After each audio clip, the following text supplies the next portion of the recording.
السلام عليكم ورحمة الله تعالى وبركاته، تلاميذ السنة الثانية بكالوريا علوم اقتصادية. اليوم إن شاء الله غنشوفوا واحد الدرس ديال ليكونومي جينيرال، à savoir l'ouverture de l'économie أو الانفتاح ديال الاقتصاد. انفتاح الاقتصاد، هاد الانفتاح العام ديال الاقتصادات اللي جاء نتيجة واحد التطور أو نمو، يعني في المبادلة التجارية بين مجموعة من الدول، واللي كتميز بالارتفاع من حيث الحجم وحتى من حيث النوع ديال لي فلو دو بيان اي سيرفيس، يعني ديال السلع والخدمات، مع يعني حذف جميع هذوك العوائق او الحواجز، يعني بين الدول. اذا ما بقاتش عندنا حواجز بين الدول التي تعيق المبادلات بين هذه الدول. هاد الأسباب هي اللي خلت الاقتصاد ينفتح على بعضياته. إذا الدول هنا تنفتح على بعضها البعض بسبب يعني التخلص من هذوك لي باغيير اونتر لي بيي. ما بقاش عندنا يعني لي فرونتيير، ما بقاش عندنا حدود بين الدول فيما يخص يعني المبادلات التجارية. غنتكلموا اليوم على ليكونومي مونديال او الاقتصاد العالمي، ونشوفوا التطور ديال الاقتصاد العالمي عبر الزمن. الوغ، اول حاجه عندنا ناتور اي ايفولوشن دي زيشانج انترناسيونال. حنا غنشوفوا طبيعه التطور ديال المبادلات العالميه. غنشوفوا هاد ليفولوشن، هاد التطور هذا ديال يعني المجال التجاري العالمي. نشوفوا التطور على المجال التجاري على المستوى العالمي. اذا كما كتلاحظوا معايا عندنا هذا الجدول هذا، هذا لو طابلو، هذا لو دوكيومون اللي فيه لي زاني 2001 de 2001 jusqu'à 2014. Et ici on a les exportations de marchandises، يعني الصادرات ديال السلع، ولي اكسبورتاسيون دي سيرفيس، يعني الصادرات ديال الخدمات، ديال مجال الخدمات. هنا عندنا لو توتال دي اكسبورتاسيون مونديال، يعني المجموع ديال المارشانديز وديال لي سيرفيس. هنا قال لك travail à faire calculer la variation de la valeur des exportations mondiales entre 2001 et 2014. هنا ملي كتسمع فارياسيون يعني غتحتاج جوج سنوات اللي هي 2001 و 2014. الوغ غنشدو الصادرات ديال 2014 اللي هي 23282، ونقصوا منها يعني الصادرات ديال 2001 هي 7430، وغنقسموها على 7430. الور غتخرج لنا واحد لا فارياسيون ديال 213، يعني 213%. اذا تلاحظوا معايا عندنا واحد ارتفاع في حجم الصادرات ما بين 2001 و 2014، اللي إلا حولناه لنسبة مئوية غيعطينا 213%. 213%. إذا ارتفاع حجم الصادرات ما بين 2001 و 2014 ل 213%. Donc pour la première question, on a calculé le taux de variation اللي هو 23282 بالنسبه ل 2014 ناقص 7430 ديال 2001 مقسوم على 7430، وغنضربوها في 100 غتخرج لنا 213. هذا هو لو تو دو فارياسيون، يعني حجم او نسبه التغير ديال لي زيكسبورتاسيون مونديال. السؤال الثاني قال لك analyser en illustrant l'évolution des exportations mondiales entre 2001 et 2014. قال لك حلل ليا، عطي واحد التحليل وواحد التوضيح ديال التطور ديال لي زيكسبورتاسيون مونديال ما بين 2001 و 2014. الور بصفة عامة دو مانيير جينيرال لو كوميرس مونديال ا اكسبلوزي، يعني وقع واحد الانفجار في المجال يعني التجاري العالمي، في التجارة العالمية entre 2001 et 2014 avec une croissance de la valeur des échanges de plus de 213%، يعني ارتفع حجم المبادلات التجارية بنسبة 213% durant les 13 années، يعني في خلال مدة ديال 13 سنة، يعني ما بين 2001 و 2014 هذا 13 سنة. telles que les exportations mondiales de biens et services sont passées de 7430، يعني انتقل الحجم ديال الصادرات ما بين 7430 ل 23282 مليار ديال الدرهم ديال عفوا ديال الدولار. Alors, en effet, les échanges de marchandises, toujours beaucoup plus importants en valeur que les échanges de services. المارشانديز لاحظتوا معايا المارشانديز القيمة ديالها كبر من القيمة ديال لي سيرفيس. هنا عندنا 5990 بالنسبة للمارشانديز، وهنا عندنا 1440، هنا عندنا في 2005 10120، وهنا بالنسبة للسيرفيس عندنا 2415 وهكذا. إذن القيمة ديال يعني السلع مرتفعة مقارنة مع الخدمات. se sont progressés de 207,5% sur la période analysée. يعني شدينا 18422 ونقسم منها 5990 وقسمنا على 5990 وضربنا في 100 غتخرج لنا 207.5%. alors بالنسبة لي سيرفيس les services ont connu un taux de croissance de leur valeur plus important que celui des marchandises. يعني لو طو النسبة ديال الارتفاع ديال لي سيرفيس كبر من لي يعني لي مارشانديز ب 237.5%. leur valeur reste toutefois bien inférieure, presque 4 fois plus faible. ولكن القيمة ديالهم يعني في القيمة يعني المالية ديالهم أقل من لي زيكسبورتاسيون دو مارشانديز.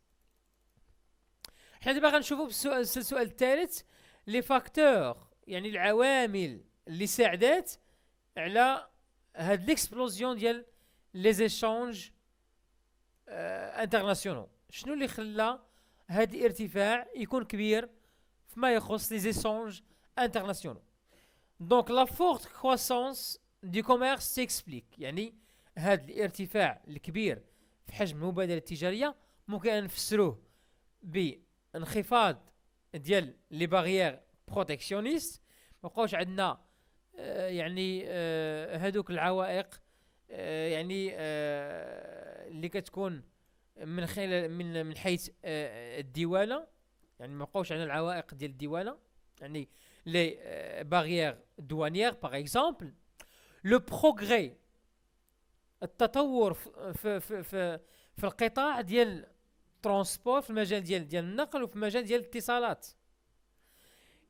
عندنا ايضا لا ميز اون بلاس دون ديفيزيون انترناسيونال دو ترافاي او سان دي انتربريز افيك لور ديفلوبمون دي فيرم مولتي ناسيونال. يعني كتلقى داخل نفس الشركه كتلقى هناك تقسيم عالمي للعمل او دولي للعمل. يعني مثلا عندنا شركه السيارات مثلا كتلقى مثلا الكاروسري مثلا تيجي مثلا من دولة، الموتور تيجي من دولة، لي بنو كيجي من دولة أخرى. إذا هناك تقسيم للعمل. لا ملتيبليكاسيون دي زاكور كوميرسيو ريجيونو، هناك واحد التعدد في الاتفاقات ديال التجارة ما بين واحد المجموعة ديال الدول. مثلا كتلقى لونيون اوروبيان، يعني الاتحاد الاوروبي داير اتفاقيه، الدول الافريقيه دايره اتفاقيه، مثلا الدول جنوب امريكا دايره اتفاقيه، شمال امريكا اتفاقيه وهكذا. الدول الاسيويه دايره اتفاقيه. هناك واحد التعدد ديال الاتفاقيات التجاريه بين مجموعه ديال الدول، وغالبا كتكون قراب من بعضياتها هذيك الدول في المجال الجغرافي. غنتكلموا دابا على لا بارتيسيباسيون دو شاك زون جيوغرافيك دون لي زيشانج. شنو هو حجم المساهمه ديال كل يعني زون جيوغرافيك، كل يعني مثلا افريقيا، ناخذ على سبيل القارات، مثلا امريكا الشماليه، وعندنا امريكا الجنوبيه، وعندنا اوروبا، وعندنا افريقيا، وعندنا اسيا. حنا غنشوفوا المساهمه ديال كل قاره في الصادرات العالميه من حيث السلع، ما يخص السلع. اذا لاحظتوا معايا هناك واحد الهيمنه، هناك هيمنه ديال ثلاث قارات. شنو هي الثلاث قارات؟ عندنا امريكا الشماليه، واوروبا، وكذلك اسيا. اذا الدول الاسيويه والاوروبيه والامريكيه الشماليه وليست الجنوبيه، امريكا الشماليه تهيمن على كتهيمن على كتهيمن على الاقتصاد العالمي من حيث الصادرات فيما يخص السلع. هنا قال لك travail à faire quels sont les pôles qui dominent le commerce mondial. يعني شنو هما الاقطاب اللي كتسيطر على يعني التجاره العالميه. هنا قلنا ثلاث قارات، عندنا امريكا الشماليه، وعندنا اوروبا، وعندنا اسيا. au plan mondial quelle est la zone la plus dynamique؟ شنو هي المنطقه اللي كتعرف واحد الديناميكيه اقتصاديه مرتفعه؟ Alors بالنسبه السؤال الاول قال لك aujourd'hui le commerce mondial est dominé par les pays d'Europe, d'Asie et d'Amérique du Nord qui réalisent respectivement 38,4%, 34% et 14% de l'échange des échanges mondiaux. 14%، 14.3، 38.4 و 34%. اما ما يخص السؤال الثاني il s'agit de l'Asie. اذا بالنسبه للمنطقه اللي كتهيمن على الاقتصاد العالمي واللي كتعرف واحد الديناميكيه اقتصاديه هي اسيا، وبقياده واحد الدوله اللي هي الصين، قياده الصين. اذا الصين دوله كتعرف واحد التطور مرتفع، تطور مهول فيما يخص يعني التجاره الخارجيه، يعني كتصدر تقريبا لجميع دول العالم بما فيها امريكا وبما فيها الدول المتقدمه، بحيث اصبحت الصين تنافس الدول المتقدمه كامريكا داخل السوق الامريكيه نفسها. اذا الساجي دو لازي، يعني من خلال الصين اللي كتلعب واحد الدور كبير في ما يخص التجاره الخارجيه. Il reflète l'explosion du poids des pays émergents dans le commerce mondial et notamment les pays asiatiques. إذا الدول الآسيوية أصبحت الآن تنافس الدول الأمريكية والأوروبية. بالنسبة للسؤال الثالث قال لك comment a évolué la répartition du commerce mondial entre les principaux pôles du commerce mondial. كيفاش تطور هاد يعني التجارة الخارجية بين هاد الأقطاب الثلاثة. Donc les pays émergents ont un poids croissant dans les échanges d'aujourd'hui, de 19% au début des années 1983 à plus de 34% aujourd'hui. À l'inverse, le poids des pays développés se réduit. إذا هنا كنشاهدوا واحد التطور فيما يخص نمو الاقتصاد أو التجارة الخارجية عند الدول يعني لي بي ايمرجون. اما فيما يخص الدول اللي متقدمه بدات كتراجع التجاره الخارجيه عندها بحال امريكا وبحال الدول الاوروبيه، اي الدول لي بي ايمرجون هما الدول الاسيويه. À l'inverse, le poids des pays développés se réduit.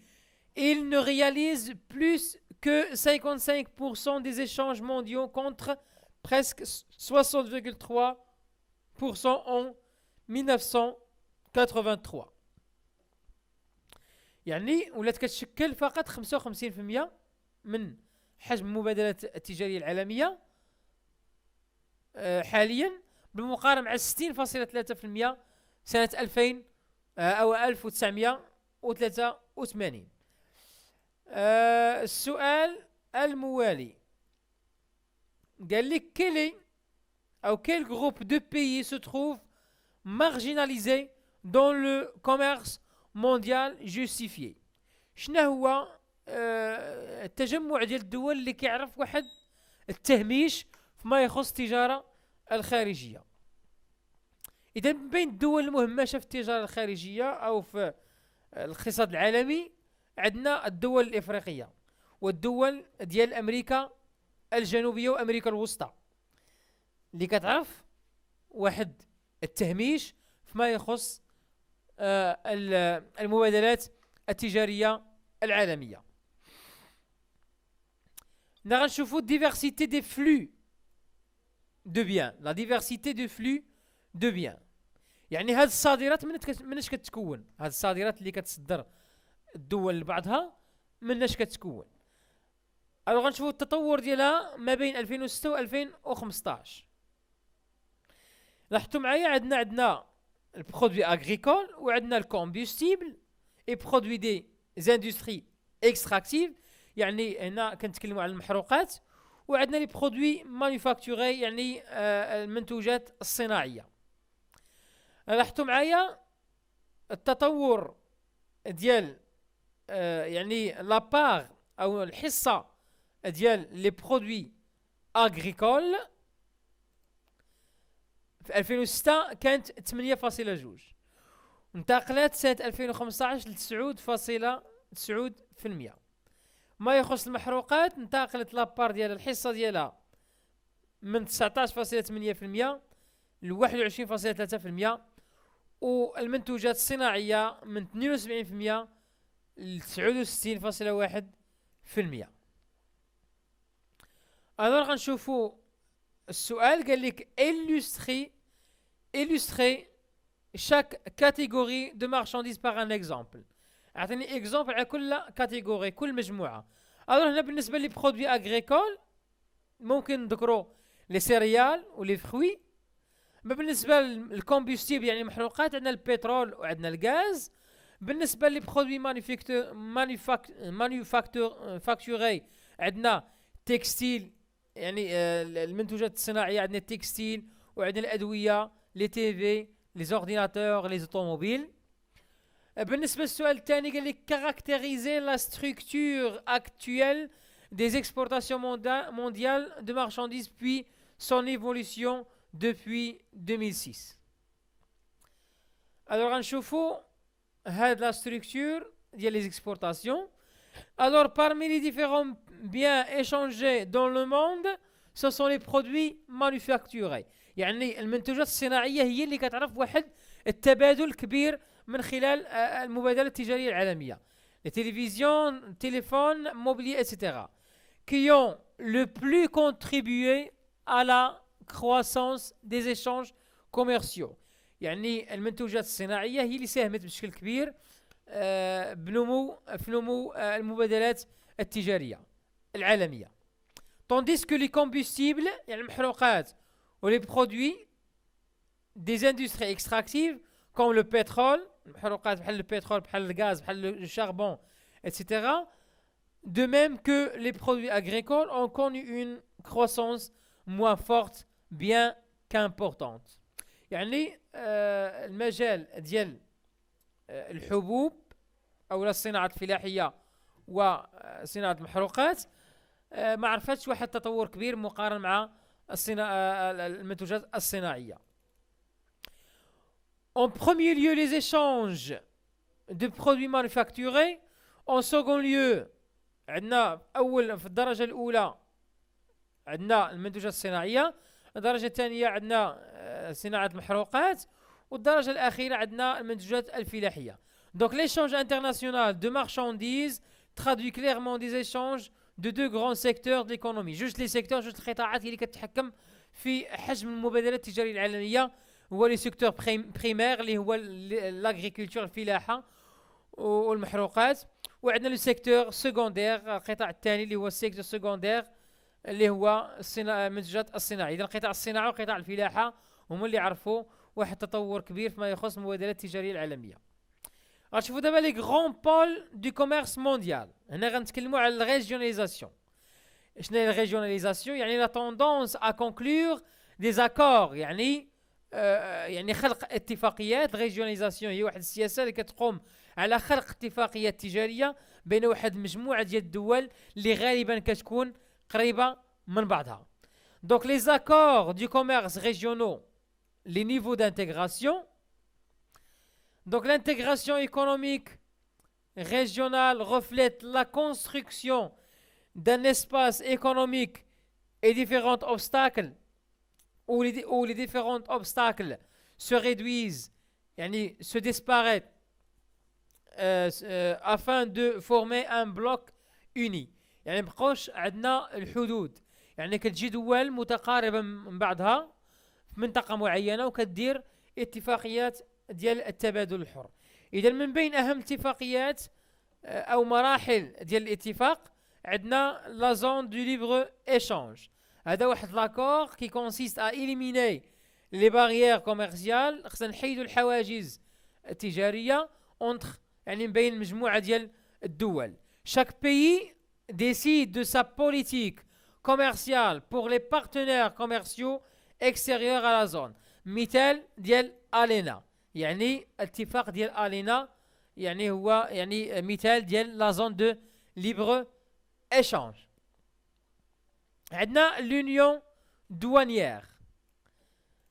هذا واحد لاكور qui ajoute à la zone du libre-échange une politique commerciale commune, notamment un tarif extérieur commun. يعني كتكون واحد التعريفة موحدة.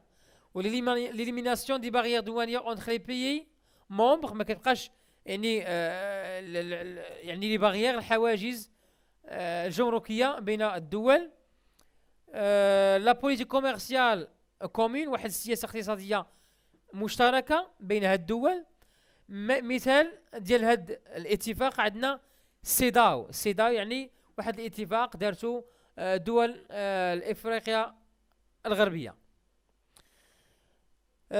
مارشي كومان، لو مارشي كومان يعني السوق المشتركه. السوق المشتركه هي سوق ديال الاتحاد الجمركي زائد يعني حريه مرور السلع ورؤوس الاموال والاشخاص. une libre circulation des biens ديال السلع ديال الخدمات ديال رؤوس اموال ديال الاشخاص بين اعضاء هاد يعني هاد لونيون. هذا عندنا الميركوزور. المثال ديال هاد لي زاكور عندنا ميركوزور. عندنا ايضا لونيون ايكونوميك اي مونيتير.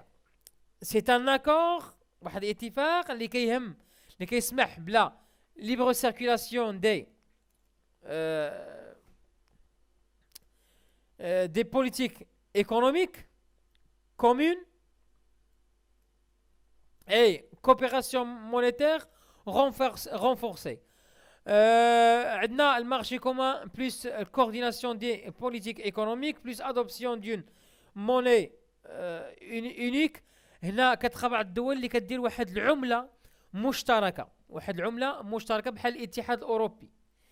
دونك هنا لونيون يعني اتحاد اقتصادي ونقدي، يكون عند واحد السوق مشتركه، يكون واحد التنسيق فيما يخص السياسات الاقتصاديه، كيكون واحد لادوبسيون ديال موني اونيك، يعني واحد العمله نقديه موحده اللي كتسهل المبادلات التجاريه بين هذه الدول. والمثال ديال هاد لونيون هذا عندنا لونيون اوروبيين. غنشوفوا لي برينسيبو بول اي زون دانتيغراسيون ريجيونال. عندنا لالينا اللي دار سنه 1994 واللي كان واحد الاتفاق ديال ليبر ايشونج بين الولايات المتحده الامريكيه وكندا والمكسيك.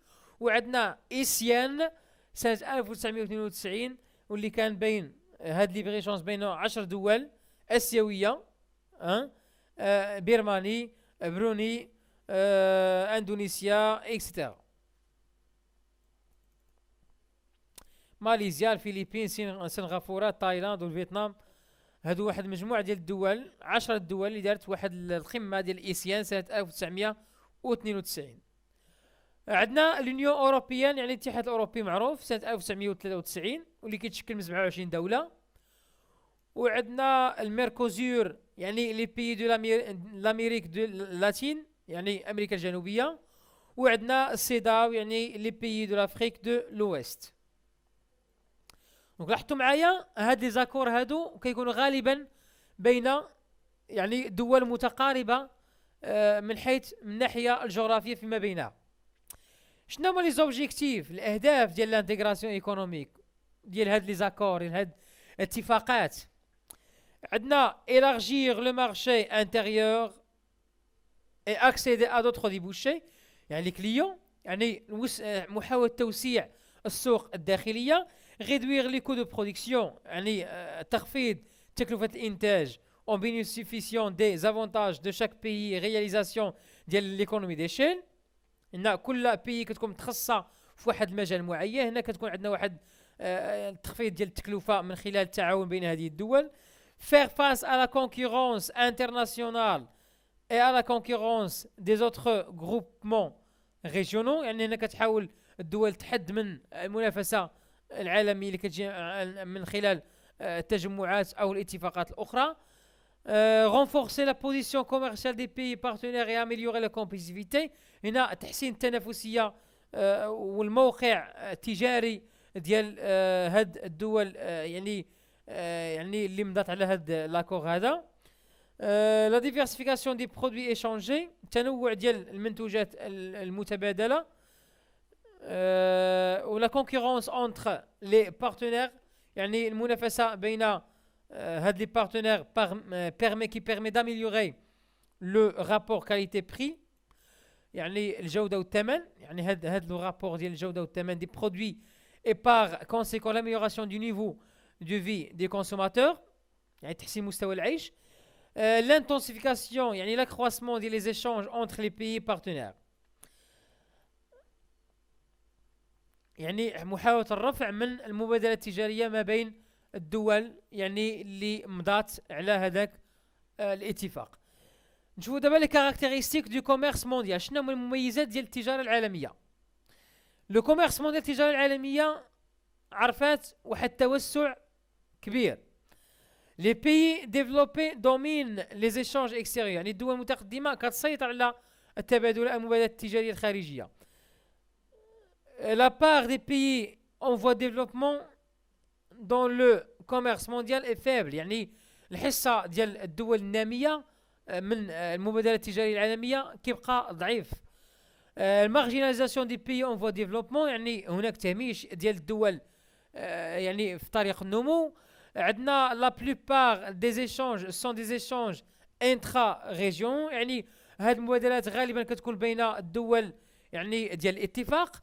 لي بيي ديفلوبي اكسبورت دي برودوي دو ا فورت فالور اجوتي، يعني الدول المتقدمه كتصدر الدول العالم او العالم ككل يعني منتوجات ذات قيمه مضافه عاليه. لي بيي اون فوا دو ديفلوبمون، يعني الدول الناميه كتصدر فقط منتوجات ذات قيمه مضافه يعني منخفضه جدا. يعني هذه هي مميزات ديال التجاره الخارجيه او العالميه. الوغ كان هذا هو المقطع الاول من الدرس ديال لوفيرتور دو ليكونومي. كنتمنى انكم تكونوا استفدتوا من هذا الفيديو هذه. الى عجبتكم ما تنساوش تبارطاجيوها على قد ما امكن باش يستافد اكبر عدد من التلاميذ. وما تنساوش اللي مازال ما اشتركش معنا في القناه يشترك باش توصل بالجديد ديالنا في قادم الايام. كنتمنى لكم التوفيق، والسلام عليكم ورحمه الله تعالى وبركاته.